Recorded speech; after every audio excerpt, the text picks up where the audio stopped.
ಹೇಗೆ ಅನ್ನೋದಕ್ಕೆ ನಾನು ನಮ್ಮ ತಾಲೂಕಿನಲ್ಲಿ ಪ್ರೀ ಸ್ಕೂಲನ್ನ ಸ್ಟಾರ್ಟ್ ಮಾಡಿದ್ದೀನಿ. ಎಲ್ಲ ಮಾಡ್ತಾರೆ, ಎಲ್ಲರೂ ಮಾಡಿಲ್ಲ. ಎಲ್ಲಿ ಮಾಡಿದ್ದೀರಿ? ನಿಮ್ ಸೆಕ್ಷನ್, ನಿಮ್ ಕಾಲೇಜ್ ಎಷ್ಟು ಮಾಡಿದ್ದೀರಿ ನೀವು? ಎಲ್ಲ ಕ್ಷೇತ್ರ ಮಾಡಿದ್ದಾರೆ.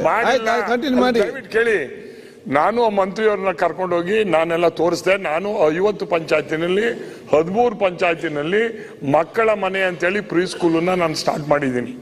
ಒಂದೊಂದು ಇದರಲ್ಲಿ 30 ಜನ ಈಗ ಆಲ್ರೆಡಿ ಸ್ಟೂಡೆಂಟ್ಸ್ ಇದ್ದಾರೆ. ಅದಕ್ಕೆ ನಾವು ಹೆಂಗೆ ಇನ್ವಾಲ್ವ್ ಮಾಡ್ಕೊಂಡಿದೀವಿ ಅಂದ್ರೆ, ಶಾಸಕರ ನಿಧಿ ಮತ್ತು ಓಲ್ಡ್ ಬಾಯ್ಸ್ ಅಲ್ಲಿ ಓದಿರ್ತಕ್ಕಂಥವ್ರನ್ನ ತೋರಿಸ್ಕೊಂಡು ಅವ್ರಿಗೆ ಟೀಚರ್ ಮಾಡ್ತಕ್ಕಂಥವ್ರಿಗೆ ಟೀಚರ್ಸ್ಗಳಿಗೆ ಆ ಮಾಂಟಿಸರಿ ಟ್ರೈನಿಂಗ್ ನ ಕೊಟ್ಟು ಮಾಡ್ತಕ್ಕಂಥದ್ದನ್ನ ನಾವು ಮಾಡಿದ್ವಿ. ಮೊದಲು ಪ್ರೀ ಸ್ಕೂಲ್ ಮಾಡ್ತಕ್ಕಂಥದ್ದನ್ನ ಪಂಚಾಯತಿ ಲೆವೆಲ್ ಅಲ್ಲಿ ಮಾಡಿದ್ರೆ ಅದಕ್ಕೆ ನೀವು ಬಂದು ನೋಡಿದ್ರಿ. ಅದಕ್ಕೆ ಪ್ರತ್ಯಕ್ಷ ಸಾಕ್ಷಿನೂ ಕೂಡ ಮಾಡಿ.